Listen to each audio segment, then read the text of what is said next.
Կարնեն հարցնում է, ինչ են մեր քաղաքական գործիչները հատկապես ընդդիմությունից թերագնահատում սոցցանցերի ազդեցությունը ու բավական պասիվ այդ հարթակում։ Չգիտեմ, Կարինե ջան, ես կամ Տիկին Կարինե, ես չգիտեմ անկեղծ այդ ովքեր են, ես вообще մեկ-մեկ տենում եմ, որ գերագնահատում են, կամ вообще թե չեն գերագնահատում սոցիալական ցանցերի բանը ազդեցությունը, գերագնահատում են իրանց ազդեցությունը սոցիալական ցանցերում։ Շատ տես մարդիկ կան, որ օրինակ հղում են անում Facebook-ում ինչ-որ փայլուն արդյունքների բանման կամ չգիտեմ որտեղ է։ Ես կարծում եմ ավելի շատ մեր ընդդիմության մեջ հակառակ բանն է, process-ն է, Կարինե ջան, այսինքն մարդիկ ավելի շատ գերագնահատում են իրանց դերը ազդեցությունը, քան թերագնահատում են սոցիալական ցանցերի ազդեցությունը, հենց որ ես կարծում եմ, որ եթե շատ անկեղծ, ես այդ չեմ տենում անկեղծ ասած, օգտվում են, լավ են օգտվում, վատ են օգտվում, չգիտեմ, բայց մեծամասամբ մեծ մասը օգտվում է սոցիալական ցանցերից, չնայած նրան, որ իդեպ հիմա բավականին լավ զարգացել է YouTube կուլտուրան, որը որ մենք 3 տարի առաջ էինք ասում,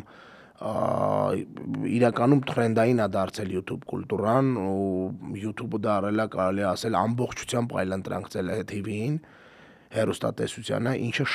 շատ լավ ու շատ դրական եմ ես համարում ու շատ դրական եմ համարում բոլոր այն մարդկանց ջանքերը, որոնք որ այսօր YouTube-ում ածում են ալիքներ, չեն հիասթափվում քիչ դիտումներից,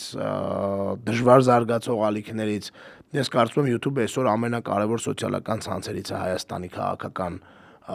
ոլորտում, ու նաև ավելի կարճատև ցանցերի, այսինքն ավելի կարճամետրաժ ցանցեր կան, որոնք որ իրականում վատ չեն, էլի, օրինակ նույն TikTok-ը, նույն Instagram-ը, որոնք որ հիմա բավականին թրենդային զարգացման փուլում են։ Խոսքը չի Facebook-ի մասին, խոսք չկա, Facebook-ը մեկը մնում է թիվ 1 քաղաքական տրանսլյատորներից մեկը Հայաստանի քաղաքական դաշտի, բայց այնուամենայնիվ ես տենց այդքան չէի բացասականի տակ նայի, հակառակը կարծում եմ, որ բավականին լավ են, այլ հարցը թե ինչ ձևով են դա անում, էլի եմ ասում, շատ մարդիկ գերագնահատում են իրանց գոյությունը այս մոլորակի վրա, որ մնաց իրենք քաղաքական Հայաստանի ներքաղաքական կյանքում չգերագնահատեն, շատ խնդալու է, բայց փաստ։ Հենց որ ես կարծում եմ, որ այս հարցը մի քիչ բան չի, ռելևանտ չի իրականության հետ։ Մյուս հարցը, եթե գաղափարական պայքար չկա Հայաստանի քաղաքական դաշտում, այդ դեպքում ինչ պրինցիպով են գլխավոր ընդդիմադիր ու իշխանական գործիչները շարժվում։ Պարզ պրինցիպով, ներքաղաքական կոնյունկտուրայով։ Ներքաղաքական կոնյունկտուրայով են շարժվում այդ մարդիկ։ Կա ներքաղաքական կոնյունկտուրա,